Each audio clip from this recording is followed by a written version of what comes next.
Hello everybody and welcome to SMAM Listens, a channel where we listen to, talk about and review music, and we are back on the grind on this channel. So thank you guys so much for watching my last 5 videos, which were part of this little 5 video series where I reacted to your suggestions from past videos.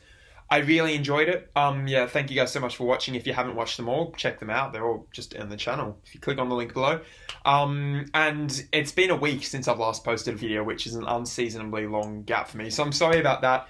Hopefully from now on, we're going to be going back to some sort of regularly scheduled programming, which will be really fun. And what I was originally going to plan to do today was return to the random album series, right? Which is a series I've been doing for a while now, and it's been really enjoyable. It's been sort of expanding my musical horizons.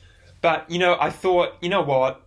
I've had some very intense albums to listen to recently, like very intense albums on this channel. I mean, we've had that Cult of Luda album, which is just, and the ISIS album, that Vector album, which is just so intense.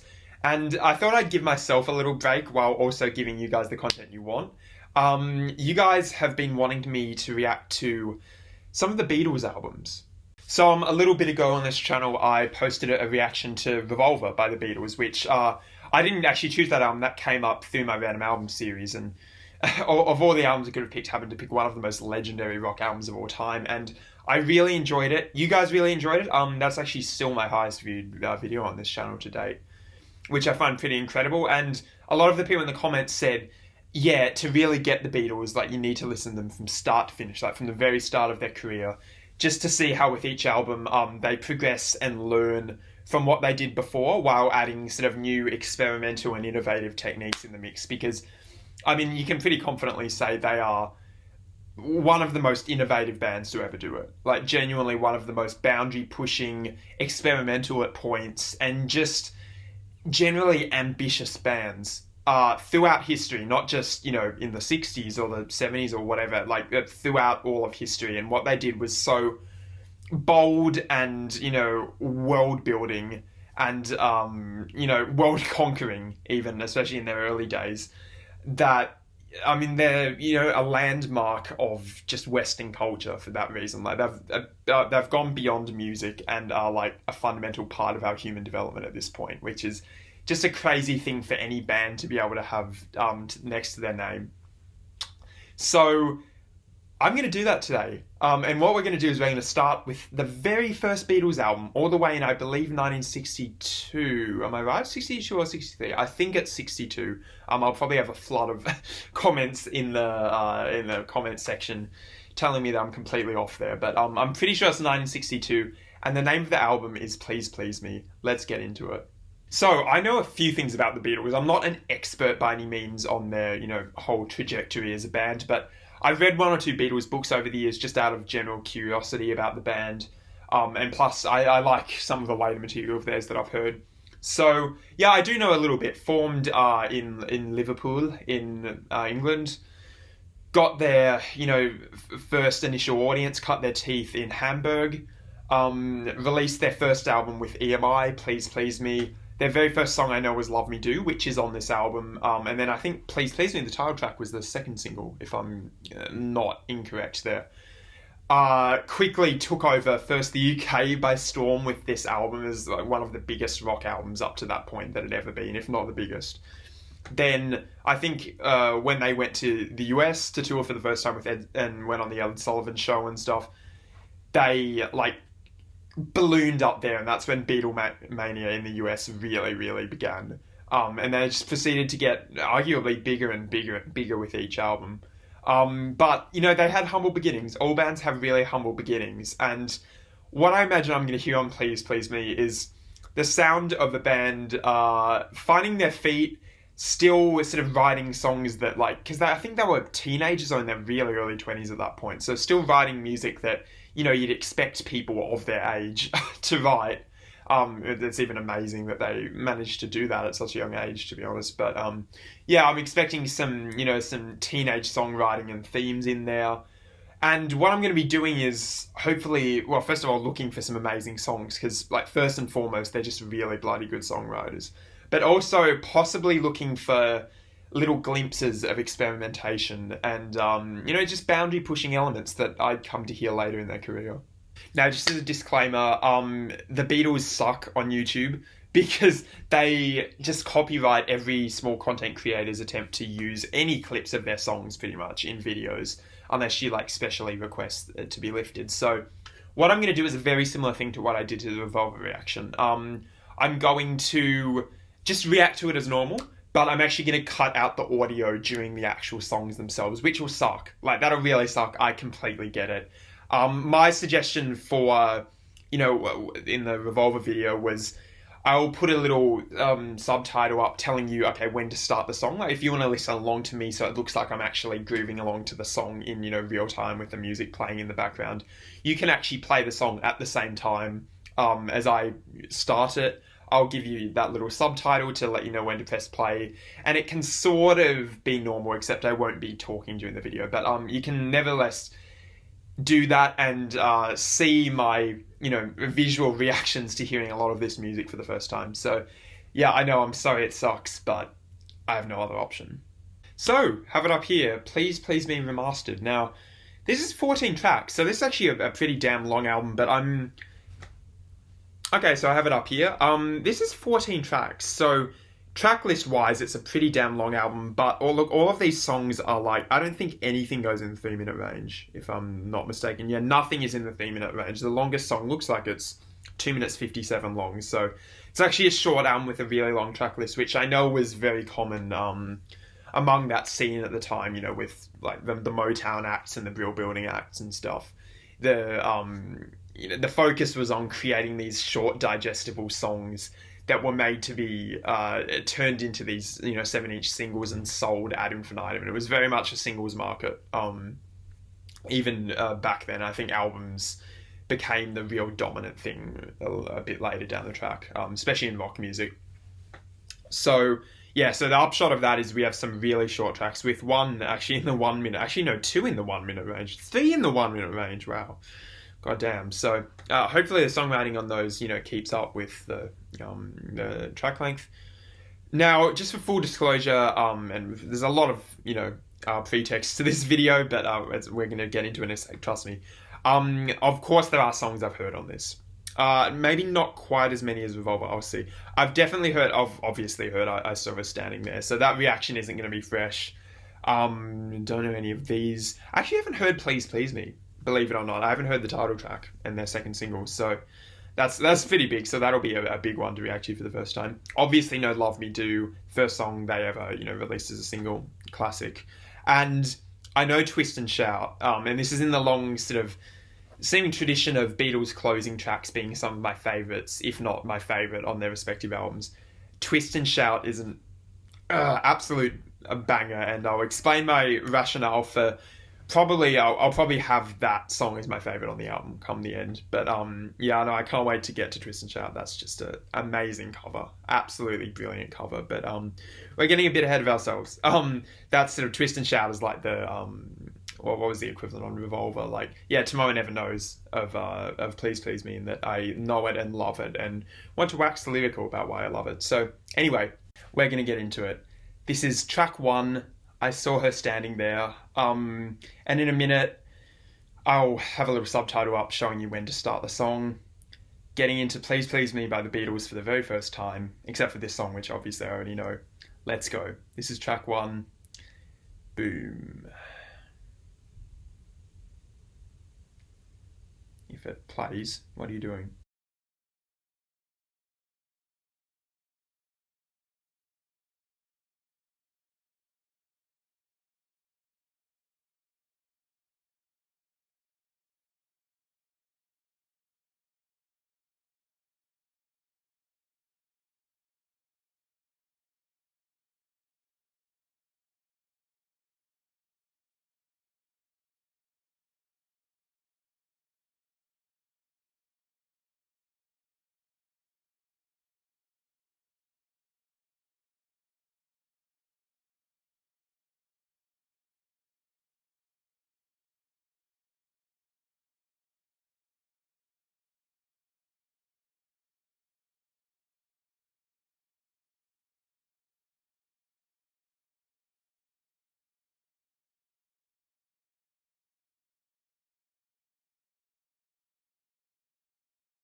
I mean, it's I Saw Her Standing There by the Beatles. Like, what more can you say about it?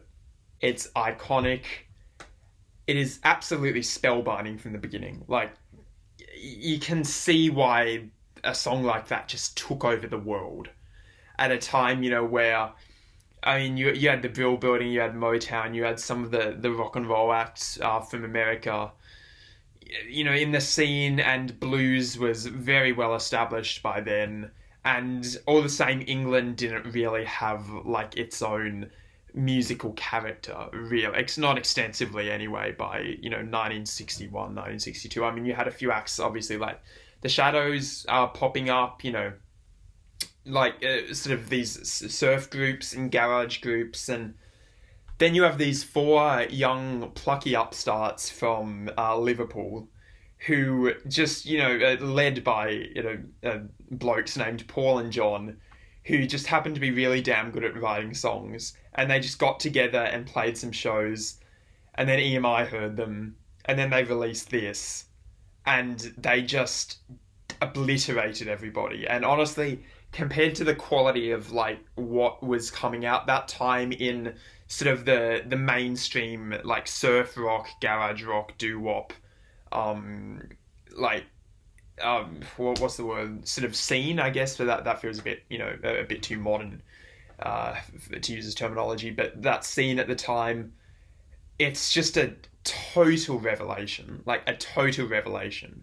What makes that song so amazing for me is just, it's so like electric, like it's so just, I mean, it's one of the happiest, most joyous and sort of uplifting songs I think that has ever been written. And the Beatles are really good at this. Like, they're really amazing. They have some melancholy moments too, and they have some sort of scary, dark, experimental moments. But one of their strongest suits for me is they're just really good at writing like these electric, uplifting, sort of like bubblegum pop-esque, beautiful, beautiful songs. And that's one of them. Like, it's just a really gorgeous, clever song, start to finish. The whole thing is just absolutely immense. The vocals, obviously fantastic. I believe, I'm terrible with identifying which voice is which, especially on the earlier recordings. I really suck at it. I think it might be Paul on lead there. I mean, but they harmonise, John and Paul harmonise a lot on that. But yeah, the vocals are fantastic. You can hear sort of every nuance, and they sound like happy. Like, you can hear them smiling when they sing. They sound happy. Really adds to the character of the song. You have sort of just little details like the clapping, like the book, and that really driving, groovy, energetic drum beat. Everything just adds to its just entrancing and super, supremely uplifting character. In terms of that sort of quality, like, there are few songs, and again, especially for this time in history, that were like that. I mean, even down to, that little bit before the guitar solo, which is fantastic. I'm guessing it's George who does the guitar solo. And, it's classic early rock guitar solo. What more can you say? It's pretty great. But just this little bit before the solo, which is sort of like taken to its logical extreme later on in the album on Twist and Shout.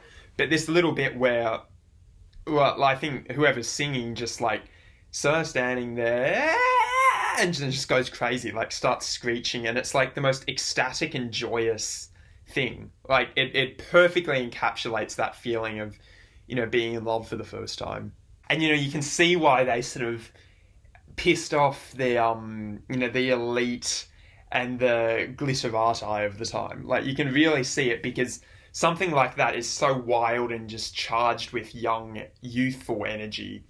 And, the sound of a period in history and a generation that, would flagrantly disregard everything their parents did and were really defining a name for themselves. Just with something as simple and as rebellious and out of character as that little, like, screech or scream or whatever you'd call that at the end of that chorus. Just little things like that, you can hear why this band was just so, like hypnotized a generation. You can really, really hear it in moments like that, and just in a song as uplifting and joyous and just well written and beautiful as that. I mean, from a songwriting, it almost feels sort of reductive to talk about it from a songwriting perspective, but good chord changes, really, really strong chord changes, very simple chord changes. You have this sort of walking bass, which is very influenced by, blues and funk and soul. And I assume they had all those, the Motown records like 45s and things from around then. And, you can hear just them sort of emulating that, but also putting their own unique spin on it. So credit to Paul for that. Ringo's great on the drums, has plenty of energy and can pull off some pretty fast things that you don't hear as much in non-jazz scenes at the time. God, I mean, it has a great hook. Like, I don't know, as I said, it feels really reductive to reduce a cultural monolith like that to a song. Like, just a song, like a play and song that can be compared to anything else. I mean, I Saw Her Standing There by the Beatles. Like, as I said, there's nothing more you can say.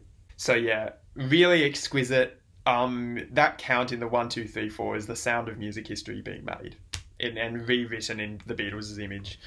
So we're going to move on. Obviously, amazing track. Like, you don't need me to say that.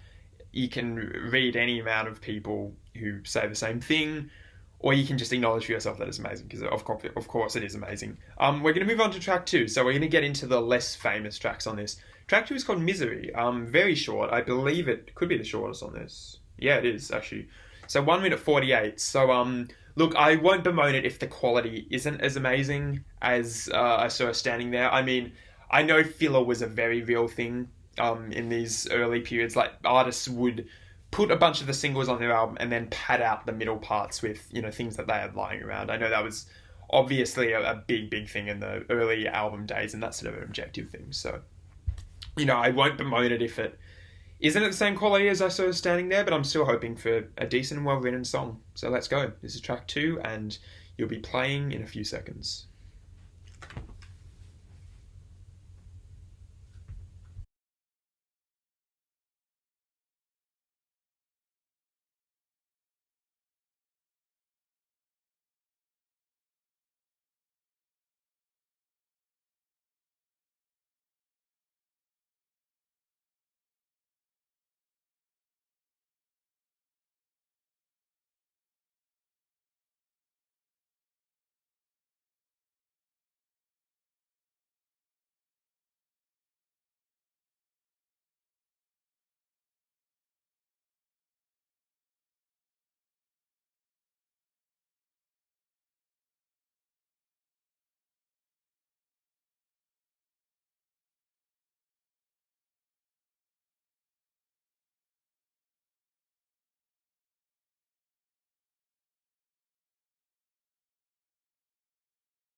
I love that la la la la la la at the end. That's quite funny there. Okay, that was actually no, that was really pretty. That was really pretty, and there's actually a few things to talk about with something like that, which I didn't really expect I'd have to say. But I mean, the first thing to notice, I guess, is that it has a really jaunty arrangement that sort of in quite an entertaining way contrasts with the darkness of those lyrics. I mean, it's not, an ecstatic arrangement. It carries it a fairly sort of, restrained, easygoing pace, like like that sort of pace, which, it doesn't have anything on I Saw Her Standing There or something in terms of tempo. But, it's a fairly still driving and moving pulse. I thought at the beginning they hinted at like it was going to be in a 6/8 feel or something. Like there was something slightly lilting about the intro part of that where the piano was coming in that I thought it was actually going to be sort of a waltz type feel. It didn't end up doing that. Obviously, went straight into 4/4. But yeah. Anyway, it was still a fairly happy arrangement. It was still in a major key. You know, the guitar contributions were much more reserved. It was sort of, yeah, relegated to the left channel and kept quite low in the mix compared to the vocals. But no, it still went along in a fairly pleasant jaunt while John and Paul sung about, almost the complete opposite rather of subject matter. The complete opposite of subject matter. Geez, I can't talk today. Compared to I Saw Her Standing There, where, I Saw Her Standing There is all about, falling in love and having the rest of your life in front of you, and then this is about like heartbreak and loss. So it's a very interesting choice to have those two, one after the other, rather. If even if they aren't too dissimilar, roughly, from a musical standpoint. One of my favorite parts of that, and actually a sort of almost experimental moment, like on all of these, or on all of these tracks, I say when I've only heard two, but in these first two tracks, I do hear sort of glimpses of like slight experimentalism that you wouldn't really expect to hear on the band's songs this early in their career. And on that track, it's the piano, the da da da da da, following the lines of the chorus, which is a really beautiful inclusion, like this sort of call and response between the singer and the piano, and the piano has this hyper melodic, really gorgeous descending line, which I really love. Very high in the mix, very clear. God, yeah, I don't know. I don't really have much to say about that little, fragment or a line, except that it was a really pretty moment. Yeah, but yeah, I mean, that didn't really have the same, obviously, easygoing, fun sound that I Saw Her Standing There did, but few songs do.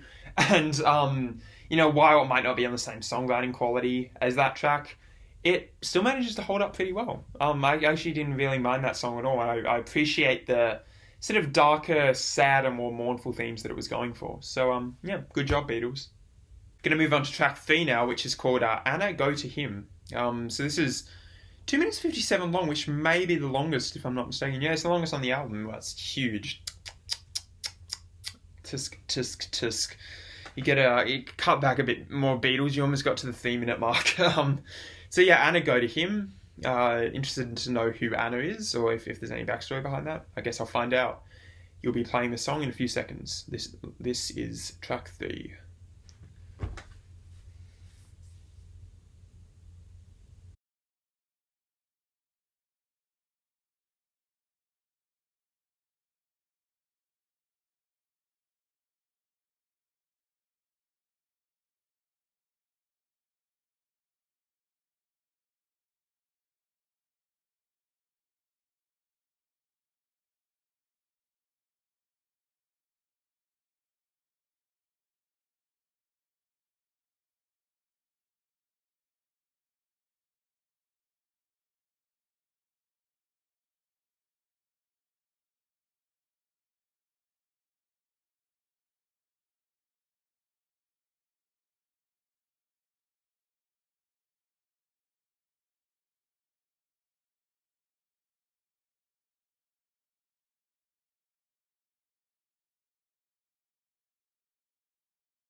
Okay. That was gorgeous. That was really gorgeous, and I sort of did a naughty thing, which I don't normally do in these reviews, but I did cheat a little bit. I googled this song, mostly because I was interested in finding out who sung it, and I think I'll be able to tell the difference between Paul and John now in these earlier ones, because I think John has that lower, sort of more gravelly tone, which you can hear on this song. Like, he's the lead singer on this song, as I found out. And Paul has a more sort of angelic, lighter, more boyish voice. So yeah, so now I know that. That'll be fairly useful, and I think I'll be able to make more educated predictions about these songs. But yeah, so I looked it up, and I was really surprised to find out that was a cover. And I want to hear the original song now and see if the original song's better, or if the Beatles, just nailed someone else's song for them, because that was really gorgeous. I really enjoyed that.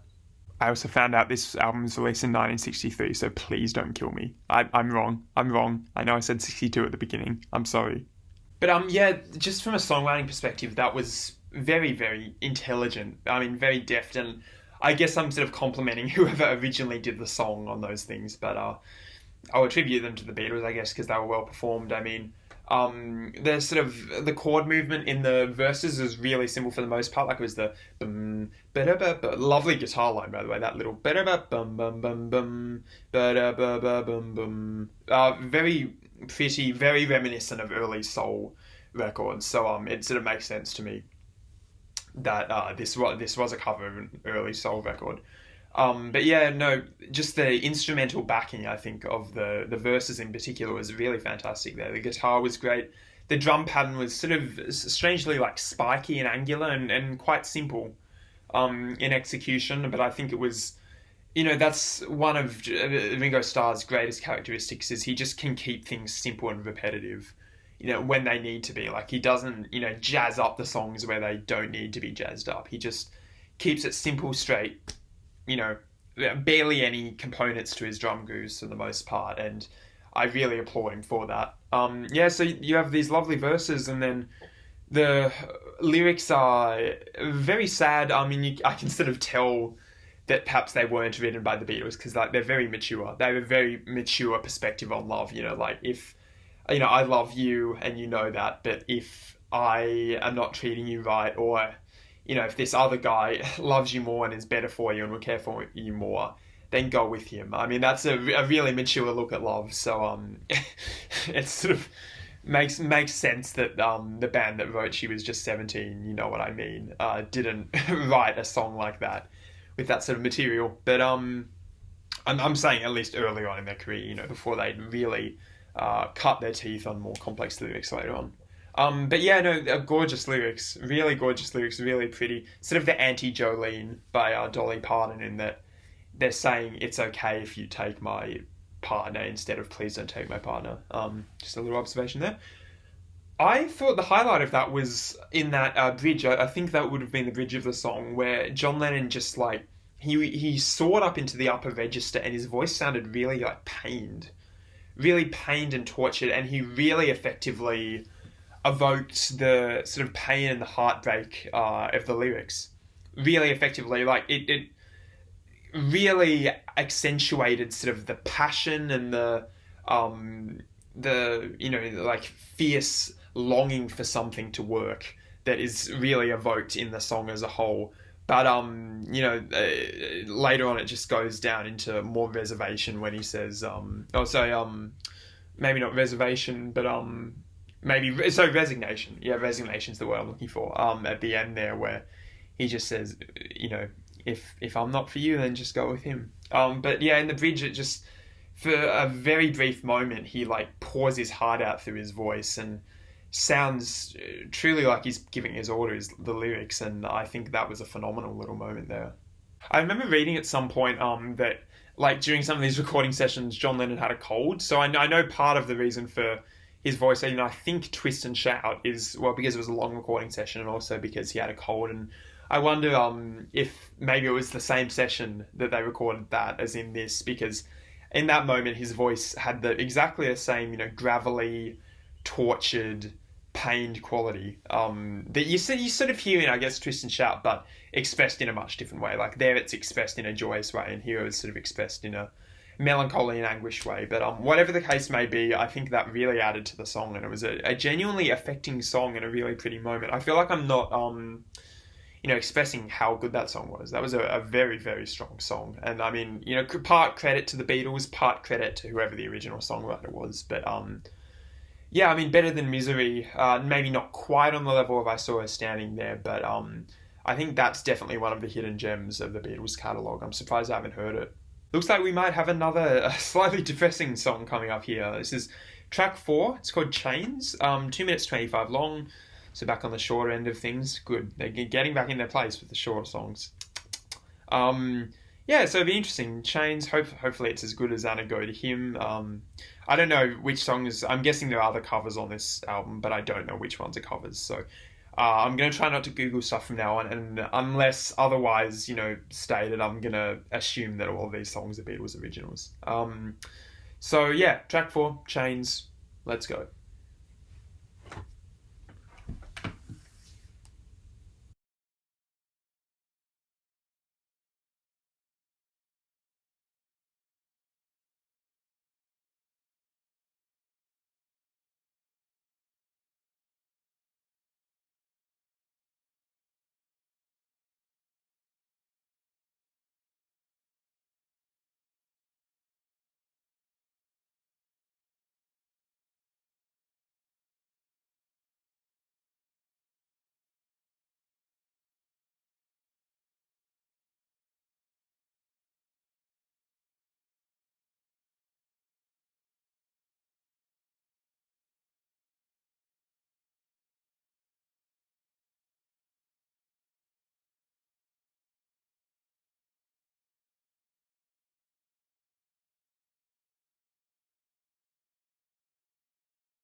Okay, so that was Chains. Not a whole lot to say about that one. Very simple song. Very, very simple song in its execution. Only used a few chords, and the majority of it was this just repeating chorus motif with some, occasional interjections of something resembling a verse. But honestly, those little verse things were more akin to just continuous bridges between choruses rather. So it was sort of a bit like chorus, bridge, chorus, chorus, chorus. So yeah, so it's very dominated by that "baby's got me locked up in chains" thing, and yeah, the melody on that was fine. Nothing extremely special. I do really like the vocal harmonies. I think they were good for the most part in the song. I actually couldn't. I'm already stumped again by the voices. I couldn't tell who sung the like the little bridge sections. I actually couldn't tell on a first listen. It sounded like John. But I don't know, maybe the voice was just done, the recording was done in a different session, or it could have been it could have been Paul or something, I'm not sure. So I wouldn't mind finding that out. God, yeah, I mean, the refrain, as I said, was fine. The melody was nothing special and probably didn't deserve, repeating as many times as it did for pretty much the entirety of the song. But yeah, it was fine. The lyrical material was find it was sort of a weird lyrical material. I couldn't tell if the singer was, or the narrator, or whatever you call the person from whom the song is taking the perspective of. I couldn't tell if they were, ecstatic about being locked up in these chains by by their love, or if this was a bad thing. There was sort of a ambiguity in the tone in that song, which I thought was fairly engaging with the motif of. I feel like I'm overanalyzing this, but with the motif of chains, I feel like plenty of tonal ambiguity in that from a lyrical point of view.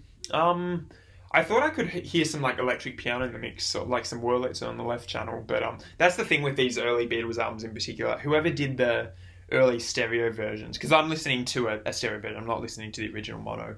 But yeah, whoever did the stereo versions was a big fan of hard panning, and I think that was a big feature of a lot of songs about this time when they first started to get into stereo. It was like, okay, you know what, no subtlety, let's put everything as far left and as far right in the stereo spectrum as we can. So the result there was very hard panning between left and right. You had pretty much all the I think the drums and guitar all on the left, and you had all the vocals pretty much on the right. I'm not sure if there's anything in between. It was sort of hard to tell with the stereo image.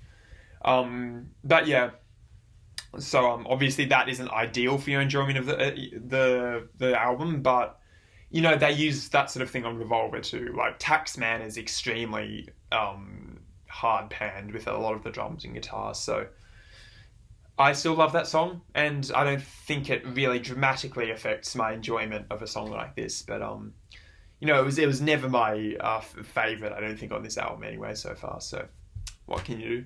But that was fine. I mean, probably the worst of the four maybe so far. But there's still some interesting elements in that. Probably the first so far that had sort of no experimental edge to it. Like that was as conventional gets, for the most part. So very conventional, but just a perfectly well written song, I think. So we're going to move on to track 5 with that. Track 5's called Boys, 2 minutes 26 long, so another really short one. So it's funny, we have 3 songs in a row that are 2 minutes 25, then 26. So you can tell there was a very clear formula pushed by EMI or George Martin.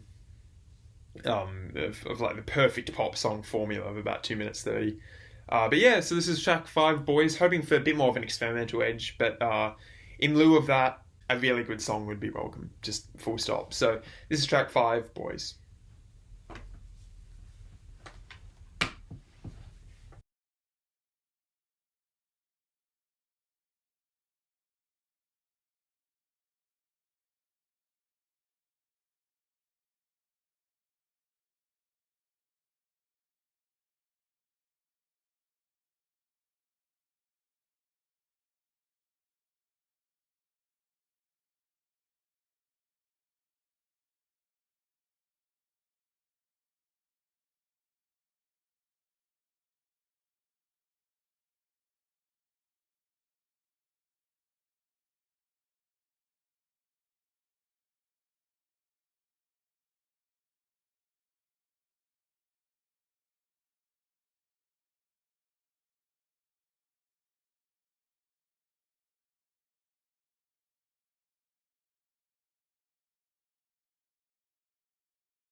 Oh, what a bundle of joy that one was.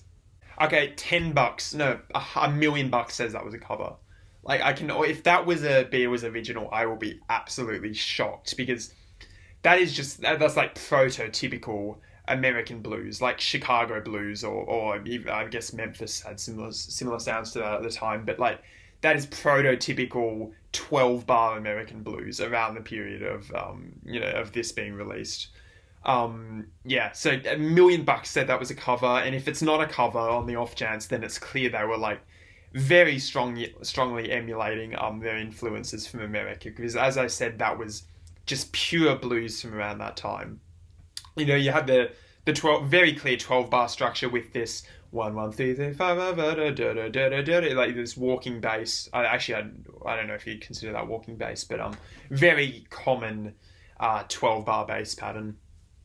You had the so yeah you had the you had the 1 5 1 does it go 1 4 1 1 1 4 1 1 1 4 1 1 whatever, but yeah, it goes and then 5 4 1 1 at the end there, and it even had that sort of turnaround at the end there with the which hits the 7, I'm pretty sure. I haven't done in music theory on that level for about 2 years or something, so forgive me for butchering that explanation a bit. But yeah, it was a 12 bar with the turnaround. It even had those sort of stop choruses where the drumming just cut out for the first little bit of the each chorus, which again pure blues of that time period. Classic early blues drum groove in lieu of a shuffle. Classic early blues drum groove with the put the ka put the cat put the ka. Nice to hear the ride cymbal being used. I'm getting a bit sick of the hi-hat on this album. Nice to hear Ringo use the ride cymbal. But yeah, that was just overall very fun. There was a lot of very simple.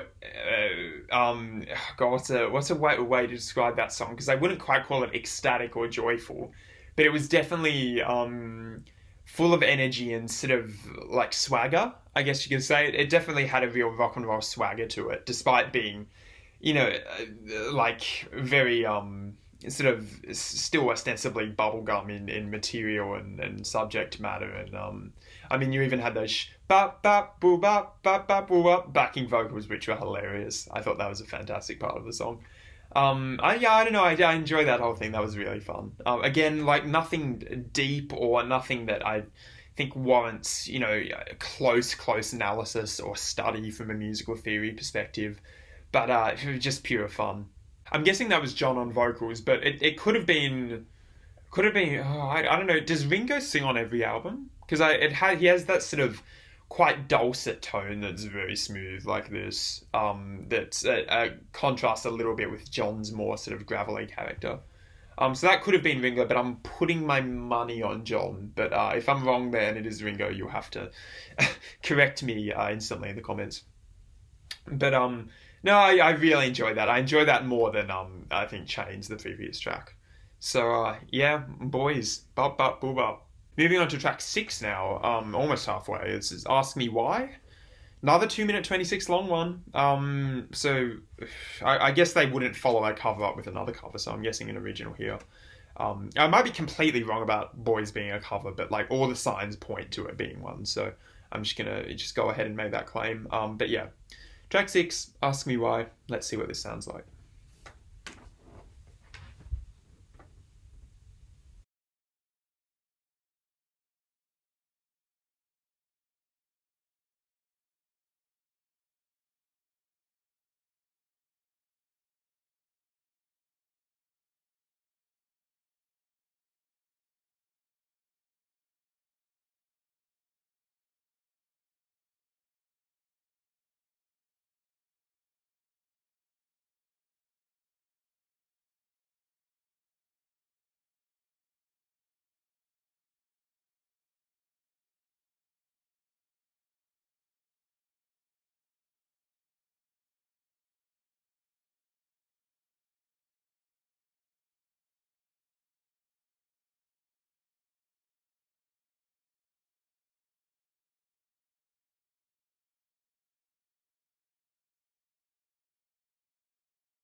Okay, very interesting choice on how to end the song there. A really interesting choice. It ended on a place that definitely wasn't a home note, and then the final chord was a minor chord, even though the majority of it sounded like it was in a major key, which is very interesting. It ended on a minor chord from George, which was very, like left a lot of sort of musical questions unanswered, so to speak, to speak colloquially.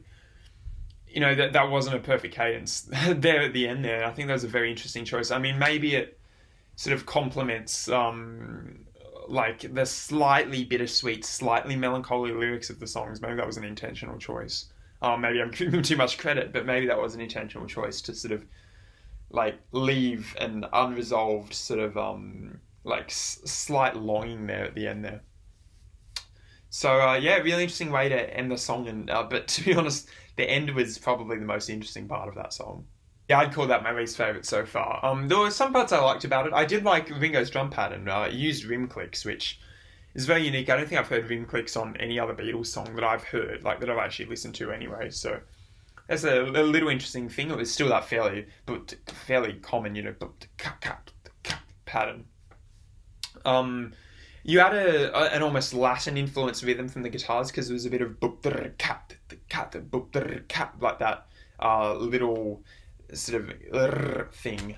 So I'm lost for words on how to describe that, but yeah, you had little things like that were kind of interesting.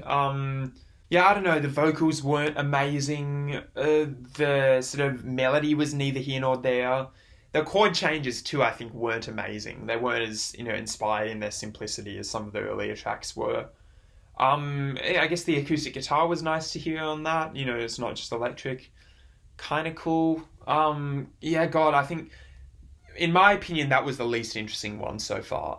It definitely was the one so far that's closest to sort of a slow jam feel, like a very sort of slow song meant for after at the high school prom, after the main rock and roll songs in the '60s have been played, they sort of play a song like that as the cool down music, while the last few stragglers are sort of like on the dance floor. And most people have gone home by that point. That's definitely the vibe for that. Definitely gives off a sort of '50s, '60s sort of Grease idealized view of the slow dance section of a prom. I think that's about as interesting as I can sort of make that song, to be honest. But yeah, very of its time. Doesn't really hold up today, I think, as well, maybe from a songwriting perspective, as most, in fact, of the other songs on this side have done, or this half of the album have done. I mean, every song so far has been. I mean, I'll just look through the track list again, but every song except for that one has had a lot of things to enjoy about it, and that was probably the first one that I just didn't really care for. Maybe it'll grow on me on subsequent listens. Just felt a little bit milquetoast and bland on first. But you know what? That's fine because track 7 we're getting into a song that I know is a classic, but somehow I've never heard it. I've never heard Please Please Me. I've heard the title, obviously. I know that I believe it was a number one. It could have actually been their first number one, I'm not sure. I know it's 2 minutes long, judging from this, so very short, very, very short. Very, I'm guessing, accessible, punchy, to the point. And God, yeah, I guess it'll be interesting to be a rock fan and hear "Please Please Me," which is such an iconic Beatles title, and hopefully a really iconic and amazing Beatles song for the first time. So let's hear it. This is track 7. Please Please Me.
Wow. Okay. Fascinating song. Fascinating from a songwriting perspective, like from a musical theory standpoint. Really, really fascinating. So you had a lot there just in the construction of a song. Like if you just look at the construction of a song, you had a lot there that was being used in tandem and was very heavily layered. Like that was a really multifaceted, complex, and layered song. To be honest, which I'm actually really surprised by. And you just had a lot of these really interesting musical elements come together to create something that felt very cohesive in a way that I think only the Beatles can do. Taking quite complex ideas and making them really easily accessible to the layperson and to someone like me who, knows a bit of music theory but isn't like a scholar on it by any means. Yeah, wow, there's a lot to get into with that one. I mean, first thing that struck me as interesting was at the end of some of the lines in the verses, you had this very interesting chord movement, like and then it sort of did this weird thing where there was like a stop and it ascended up this this scale, and I thought that was very interesting. It wasn't particularly foreshadowed by the rest of the content of the verses. And there was a really interesting little decision to include that little descending thing there. I don't know even how to describe that, but sorry, ascending, not descending. I don't really know how to describe that from that perspective.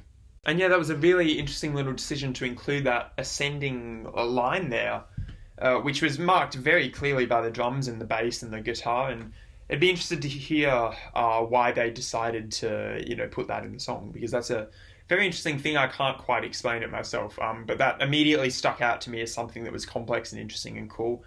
Also, that little melodic line was lovely, really, really lovely, and I'm surprised I haven't heard it before, but it's just so obvious. Like, it's so obvious at face value, but it still comes across as really genius, the way that they only throw it in like once or twice, a couple times throughout the song, like that. Da, da, da, da, da, da, da. That was totally off key, but you get the idea. Played it, I think, on guitar and then marked with that harmonica. Gave it this really vibrant and ringing sound, made it easy to hear and identify what notes were being played, and very clear and unambiguous and simple little melody there, and I very much appreciate it. I think that was a gorgeous little melody that almost sort of took the job of the refrain on the song. Like that little melody is almost more catchy than anything going on from a vocal perspective in that song. Even though like the lyrics were really decent, the vocal performances were really good. The verses were just lovely and really pleasant. I think that melody though, usurped it all, sort of thing. Also, credit to Ringo's drumming in that. Really impressive. He had these extra fast sort of little rolls on the snare drum, a bunch in that, and then at one point in a fill across the toms, which, I don't think I give Ringo enough credit from like a technical point of view sometimes. Like, I think he's a fantastic drummer from a, just a musical point of view, in that he knows exactly what a song needs at any given time. But from a technical perspective, like, that's a really hard thing to do. I don't think I could have done that. Maybe, I don't know if he uses trad grip or, like the modern, the match, what's it called, match stick or matching stick or whatever. So I don't know if he uses trad grip, and that might, make that easy to do. But these very fast little rolls that I would certainly find hard to do, at least at first, in a context like that. So yeah, shout out to Ringo on that one, I think. Yeah, that's a song I definitely want to listen to a few more times, because I feel like there was a lot of layered and nuanced stuff going on there that I don't think I quite picked out at first. So I can't wait to my further listens of that. I think that was just great, though. From first listen, a pretty ace and well-written song. So after this really strong first half, apart from Chains, and it definitely asked me why, we're moving into the second half, and there are a lot of classics on this too. Well, when I say that, I mean there are two classics on this, but they're like some of the biggest classics in, modern pop or rock music. Track 8 is Love Me Do. I know Love Me Do. Obviously, I've heard Love Me Do. I believe it's their first single. Didn't quite get to number one, I don't think, but it's still, set them up for immense success later on. Obviously, I know Love Me Do. Obviously, I really like Love Me Do, but let's hear it anyway. This is track 8. Love, Love Me Do. Let's see if I get copyright struck.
Hmm.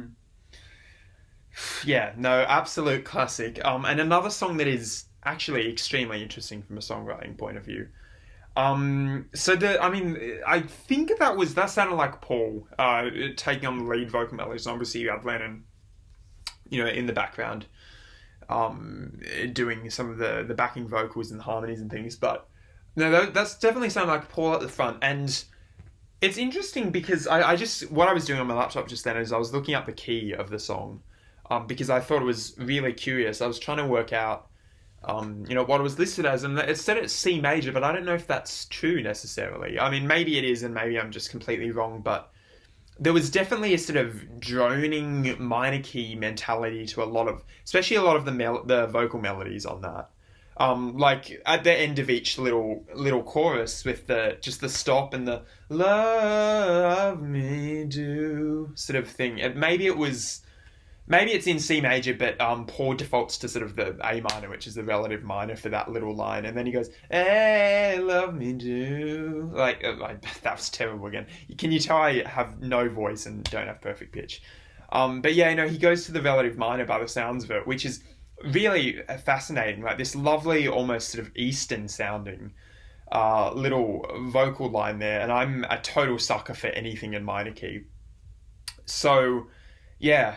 The vocal melody on that is phenomenal, especially what Paul does, as I said, at the end of each little refrain there. So that side of things is phenomenal. I love as I said, the flirtation between, happier and slightly darker and more droning and dramatic sounds on that track, which is very, again, ambitious and almost boundary pushing, I'd say, for this early in their career. Also, it's funny enough that this actually sounds better produced. Despite being the first single, this sounds better produced than anything else on this album.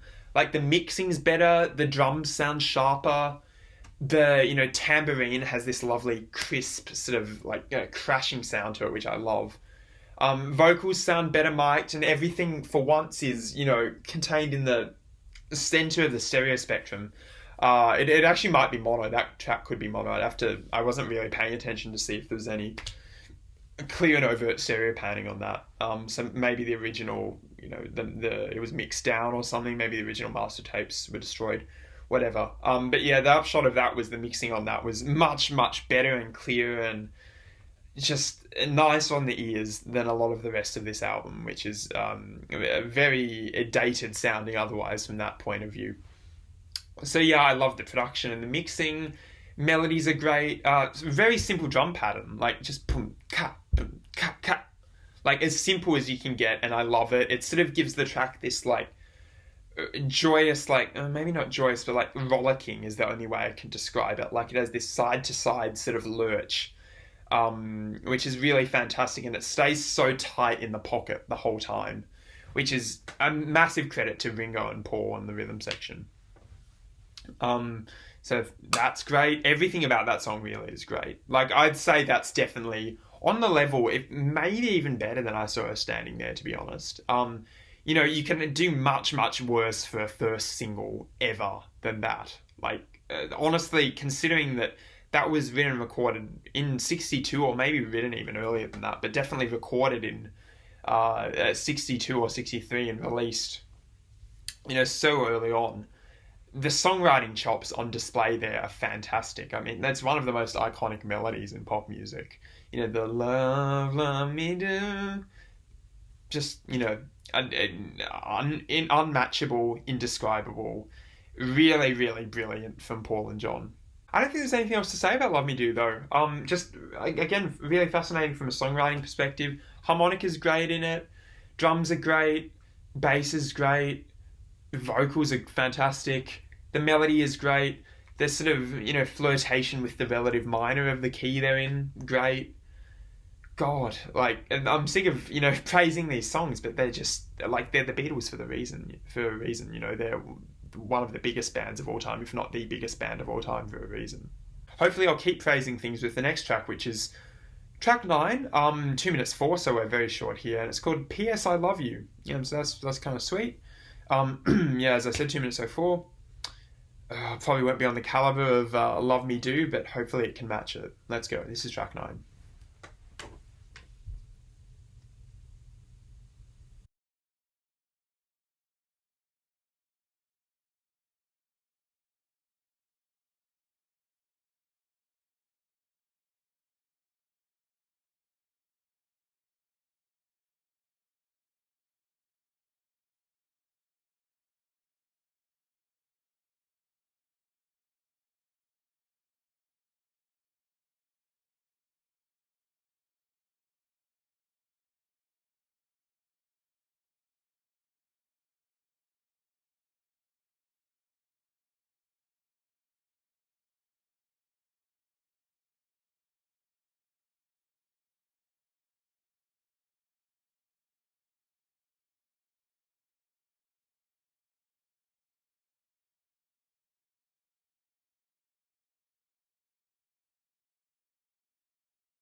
So yeah, that was P.S. I Love You. Yet more interesting things from a songwriting perspective. I'm surprised by how sort of complex and curious a lot of their musical decisions are. Again, this early in their career. One of the most interesting things in that was it's sort of fairly conventional harmonically until the P.S. I love you. But then as his vocal melody resolves to the you, da, the chord that the rest of the band settles on is very strange. Very strange. It isn't the one at all. And it sort of creates this strange dissonant tension that gets, elevated, I think, even further when he goes up to the you, the you. I think that could be a 5-1 there. So it goes to this weird chord and then maybe to the fifth, and then it resolves itself to the one only at the beginning of the next verse. So yeah, it's that little moment of harmonic tension release that again is very curious, and again I can't really say necessarily why that decision was made from a harmonic point of view and a songwriting point of view, unless they were trying to sort of cast some doubt over the lyrics or create some sort of tonal tension there. But yeah, no, it'd be interesting to hear like a musicologist's breakdown or an expert's breakdown of a song like that, because yeah, that just the little end of each refrain was very strange and very interesting, very clever. Otherwise, I mean, not nearly on the quality level of Love Me Do, that's for sure. The melody was fine. Again, harmonies were fine. Sort of had a doo-wop, more sort of like barbershop quartet feel to the backing vocals there from, I believe, God, I don't know who sung that. It doesn't sound like Lennon. I think that might have been Paul, so which would make the backing vocals Lennon's. So, yeah, again, a very doo-wop slash barbershop quartet feeling to those, particularly instead of the little staccato interjections instead of these sustained, like long harmonies in parts of the song.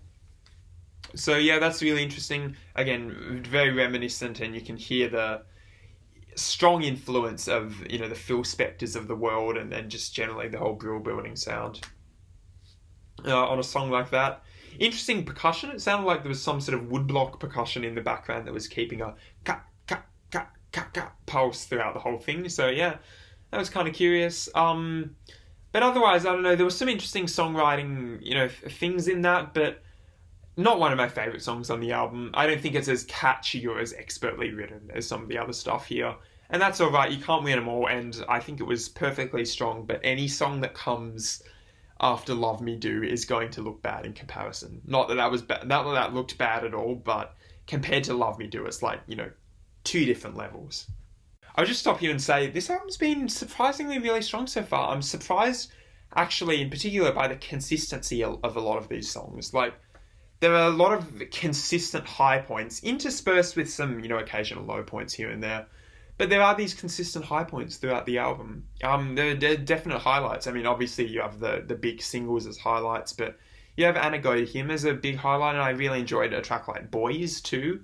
Yeah, I mean, no, it's not really a cohesive album from that point of view, because let's face it, there wasn't really in rock like a cohesive start to finish album concept in mind till I think the Beatles were one of the first people. The Beatles and the Beach Boys were some of the first people to actually do that further down the track. But at this point, I think that sort of cohesive start to finish album concept was only, the domain of jazz musicians and people like Frank Sinatra and Miles Davis. But I mean, if we just look at this as a collection of songs, there are really damn good songs here. Moving on to the last 5 tracks. So track 10 is called Baby It's You, and we have another behemoth here, guys. It's 2 minutes 40. Yeah, God. I hope it's better than P.S. I Love You. I hope it's actually more enjoyable, I guess is probably the better way of saying it. But yeah, got no commentary. This is track 10, Baby It's You.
Okay.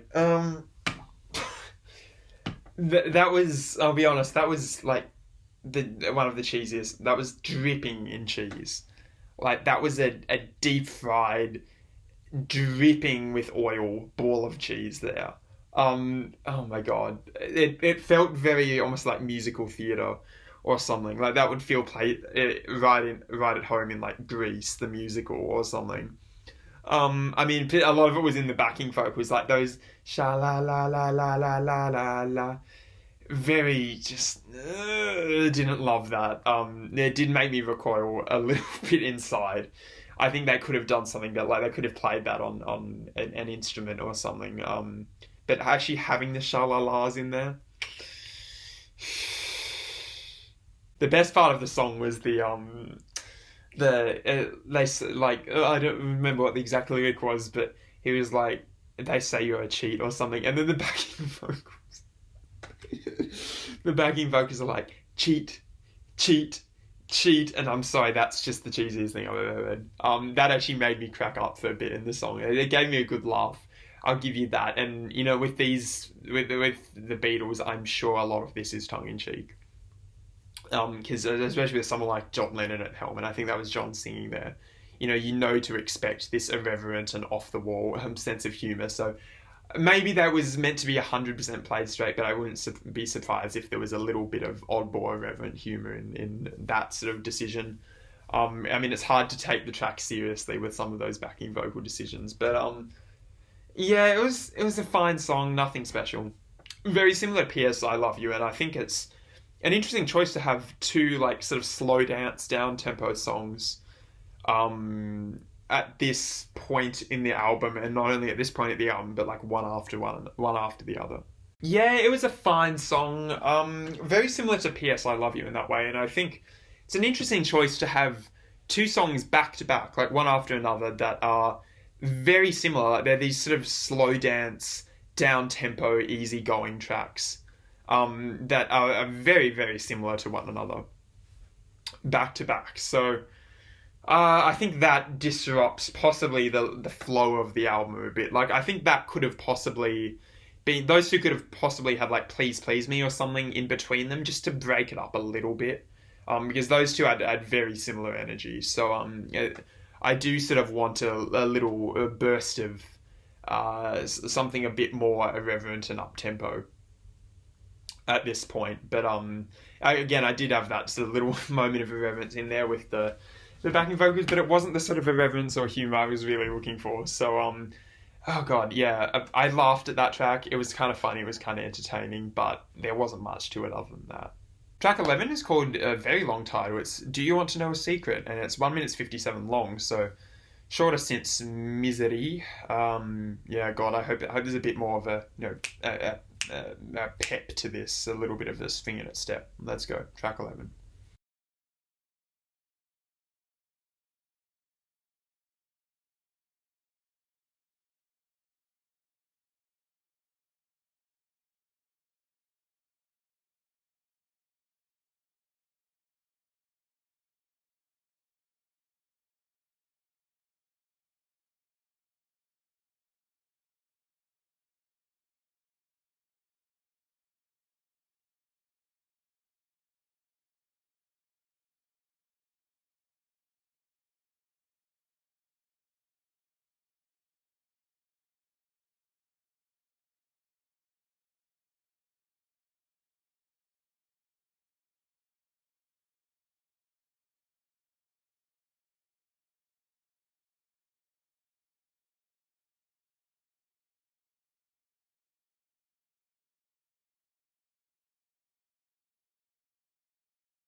Um, very sort of I hesitate to say the word amateurish, but I'll find a better way to saying that. I think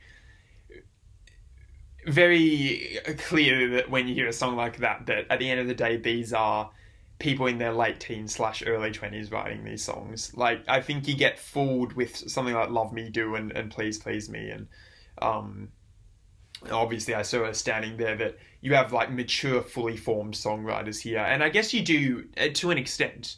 Like, you do to an extent, but I think at this point in their career, they can't sort of sustain that sort of maturity throughout an entire collection of songs.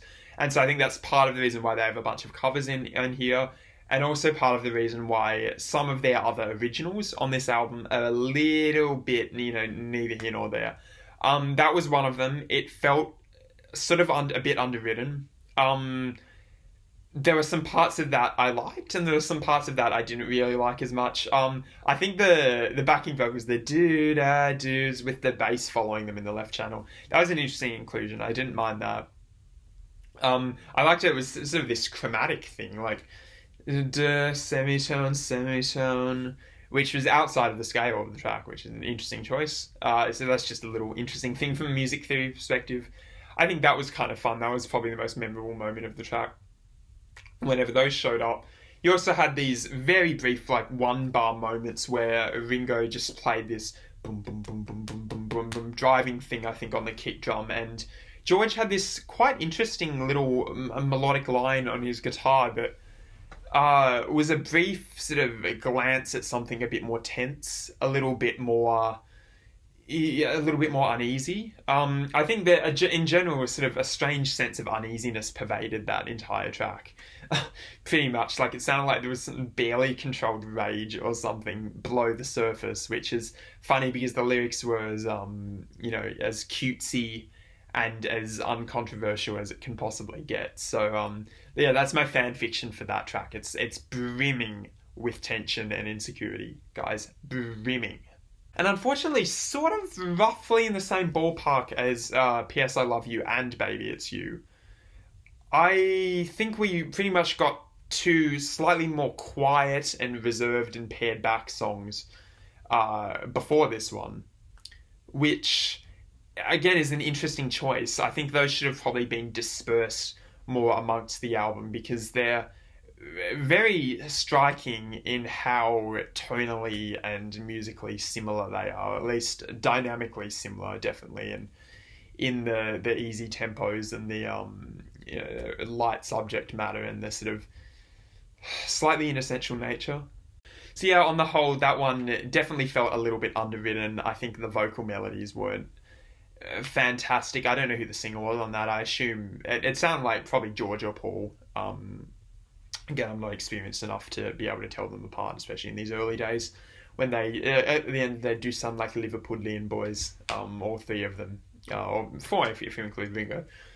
So, God, yeah, a just underwritten song. I think it could have had a bit more of a polish up and a touch up, from a musical point of view, and also from a production recording point of view. But yeah, this has been a little bit of a rough stretch. I mean, they've all been fine. Like, there hasn't been anything egregiously bad in these last three songs, but I mean, compared to the rest of the album, it's not nearly as enthralling, this little stretch here. But maybe we can change it with track 12, which is called A Taste of Honey, so 2 minutes 3 long. Another really short one. Let's hear it. It sounds like it's going to be another sort of quite light and sickly sweet sort of song with very, carefree subject matter, judging by the title. But I might be wrong. Let's see. It's track 12.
Yes, okay, that's what I want at this point of the album. Yes, yes, yes. That added a completely different energy to the back half of the album.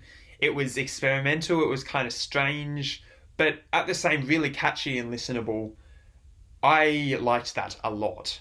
Now, obviously, I think from the outset, I will say that was probably a cover. I'm not as certain about it as I was with Boys, but I'm pretty confident that was a cover. I don't think in particular, like, it was very interesting to hear this very jazzy sort of like a swirling with the brushes that Ringo used. Um, what's the word for it? Stirring? I think is what you call it in sort of a jazz context. Yeah, very interesting to hear that, and I don't think he would have necessarily made that decision because that isn't his want as a drummer to go for a sort of softer, like swished brush sound. Um, so I'm guessing that this was a cover. I also think a lot of the melodies don't sound very Beatles-esque. So I'm going to make an educated guess that this is like some jazz song from around the time, or maybe a soul song or something. But it was a really good choice of song to cover, if I'm right. First of all, you had the 3/4, which is the first time the Beatles have dabbled in another time signature in their history. Like, this is the first 3/4 on the album, but very similar to like a song like Lucy in the Sky with Diamonds, you switch to this quite solid 4/4 at one point. Very interesting choice from whoever the original songwriters were. Very interesting choice from their point of view, and I think I did appreciate the 3/4 bits better than I did the 4/4 bits, but no, both were really great in their own ways. I just really liked the sort of the lilting, actually kind of dark sounding verses in that were all in this sort of very muted, reserved 3/4, and it was muted and reserved in a way that I think was more engaging and experimental and boundary pushing than like P.S. I Love You or Do You Want to Know a Secret was. So rhythmically fascinating. As I said, the vocal melodies were great. It was in a minor key, which is very interesting. So it makes me think also that it might not have been their song. But yeah, so in a minor key, very interesting choice. I think that was Paul. You can tell.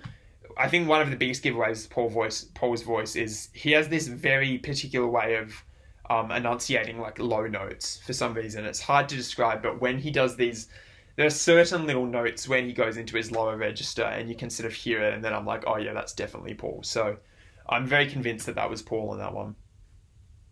And yeah, you know, his vocal melody was great. I liked the taste of honey, na na na, which was, as I said, very, a dramatic and a classic little minor key melody there. Um, yeah, I mean, very strange. It doesn't really fit with the rest of the album, I will say, tonally and musically, but at the same time, this, as I said, this album, I doubt was made with, a cohesive album experience in mind. So, with that in mind, I don't really hold as a knock against it. And in fact, I do actually appreciate the variety coming into, track 12 on a track 14 album, on a 14 track album rather. It's much wanted, much warranted, and I think much needed. And I really liked that song. I appreciate it a lot. Can you believe we only have two tracks left? Even though this is a really short album, I think I'm pausing, after every track has made it feel longer than it was. But yeah, this is only two tracks left, and track 13 is called There's a Place, and it is the second shortest on the album, so another really short one. Remains to be seen if this is a bit more experimental in the vein of A Taste of Honey, or a bit more unique, or if it's more in line, with like something like Baby It's You. I hope it's the former. This is track 13.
Not bad at all.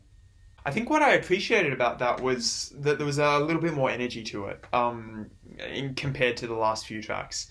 That definitely had the same sort of pulse that something like Love Me Do did, which we haven't really had since Love Me Do on this album, which I really appreciated. So that was a little bit more simple. Lyrics, of course, dealt with the same thing that pretty much all of these tracks do, which is just love. I mean, look, if you can't tell, I'll be honest, I'm really anxious to get onto the last track here. But, I mean, and nothing bad to say about that track. Again, there were little sort of hints at little minor key melodies in there, which were very nice to hear and add some nice, cool harmonic contrasts between different elements of the track. It sort of has a rough deal, though, coming before what is, in my opinion, like one of the masterpieces of 60s music. I genuinely believe that Twist and Shout is one of the masterpieces of 60s music. Okay. Track, I'll explain why after, by the way. Don't you worry, I'm going to get into this. This is track 14, Twist and Shout. It's a cover. I know it's a cover. 2 minutes 35. Let's go.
Oh.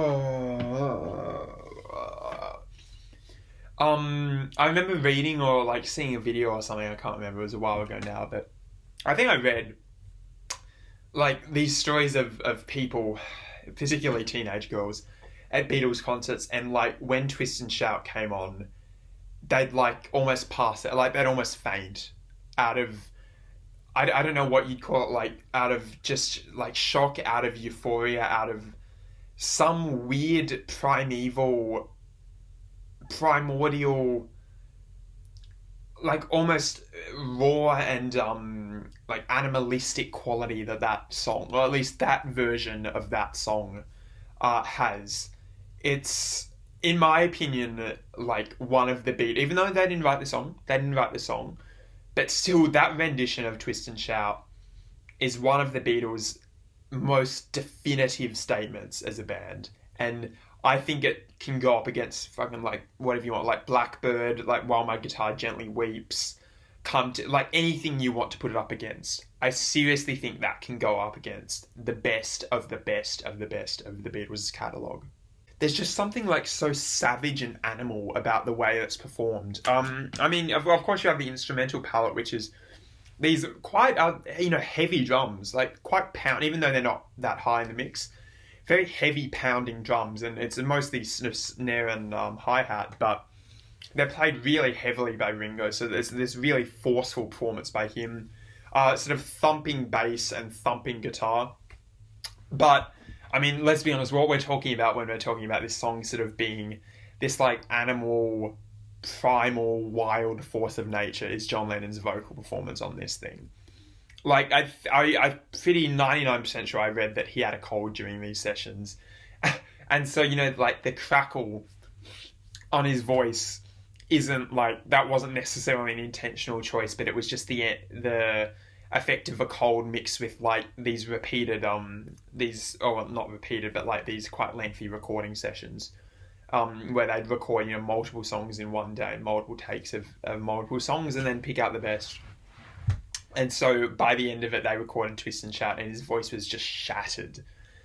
And so what he ends up doing, which is just perfect for the song, is, like, he just screeches the song. He doesn't sing it, he just yells it and screeches, and it ends up being this, like, ecstatic, euphoric expression of love, of sex, of, like, just a teenage joy, but in a different way than I Saw Her Standing There expresses teenage joy.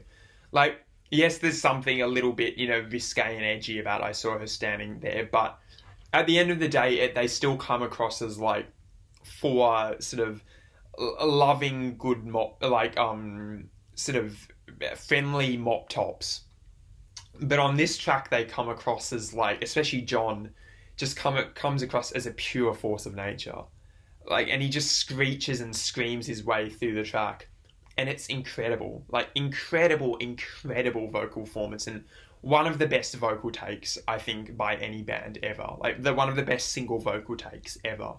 Like, what other band or artist was doing that in 1962 or 3 or whatever? What other band was doing anything even remotely approaching that? Like, with the raw sort of power, maybe outside of the blues idiom. Okay, let's put that qualifier. Outside of the blues idiom, what other band in 1963 was doing something like that? Like, what other band had their lead singer forego singing altogether for this sort of passionate, as I said, raw and animalistic and primal, like, scream of a vocal performance of this very, like, the subject matter is just, it's very pretty, and it's an expression of love and of beauty, and, like, I mean, I guess you've got the Twist and Shout thing, which is a little bit more edgy, like, it's, but at the end of the day, it's still this very loving thing, and then you have just this roar over it, which I think is just phenomenal. I think it's a perfect, expression of, like, losing yourself in someone else. Like, losing yourself and finding them just in someone else's movements and dances and their natural, uncorrupted and uncorruptible beauty. And I think that's expressed lyrically, it's expressed through the performances. Oh, it's just so good. That song is just so good. And I'm happy to call it one of the greatest things to have ever come out of the 60s. Fact. To me, while I Saw Her Standing There and Love Me Do show that this band, like, they have skill, like, they have talent, that song shows that they have longevity.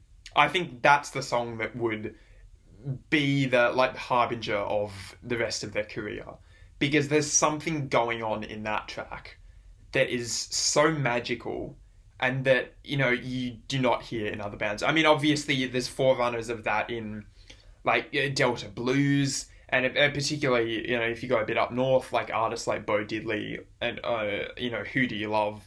There are songs that are stylistically very similar to that. But the way John in particular presents it is on a whole other level. And I think that showed that they were a clear and just incredibly unique group of four musicians that had something to say and were going to say it.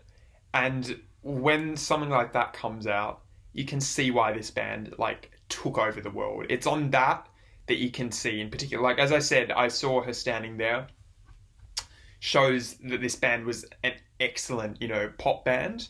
That song shows that they were going to become one of the biggest bands in Western music. I truly, without hyperbole, believe that. And so we're done. I really enjoyed Please Please Me. I'd say it's an 8 out of 10 album.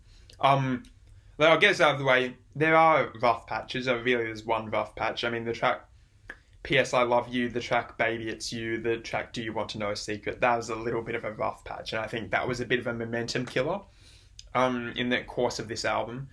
But there's so much else to love on this. I mean, from the, ecstatic bubblegum sort of joy of I Saw Her Standing There to the slightly darker undertones of a track like Misery and Anna Go to Him.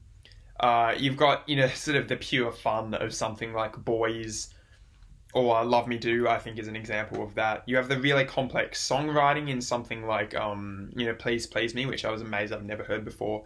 And even in A Taste of Honey, and I know that's a cover, but I think the way they presented it was still phenomenal. And then you end it with, I think their first, true masterpiece. I mean, maybe, okay. I think it starts and ends with their first masterpiece. I Saw Her Standing There, Twist and Shout, and you know what, maybe let's throw in Love Me Do in the masterpiece conversation too. I think those three, I started off with one, but we're going to go to three. Those three are just total pop masterpieces. And I think it's their first masterpieces. And the fact that you have three on one album is just mind-blowing. Like, the album could just be those three songs and I'd still be happy. But as I said, it's the fact that there is a lot of other surprisingly strong material throughout this album. That's what really elevates this album to classic status, and not just, three songs, I Saw Her Standing There, Please Please Me, Love Me Do, and Twist and Shout, plus 10 other songs. There's other stuff here. There's other really, really incredible stuff here, and I think that's what I appreciate so much about it. Yes, some of the lyrics are a bit iffy, they're fine. Yes, the arrangements are not as polished as they would be. The production and mixing definitely isn't as polished as it would be. But for 1963, I'd say they kind of nailed it with that album. Overall, guys, I actually enjoyed that a lot more than I was expecting to. So, thank you guys so much for watching. Hit the like button, subscribe, leave comments. I love comments on the channel. I love feedback. If you want any feedback about me or what albums to listen to, hit me up. If you want to tell me anything about your experience with Please Please Me, or just the Beatles in general, or any facts I should know about them, hit me up in the comments. Criticisms, I'll take anything. I'll read and respond to 99% of comments. So please do that. I look forward to seeing what you're thinking in the comments. Other than that, as I said, subscribe, hit the like button if you want to see more of these videos.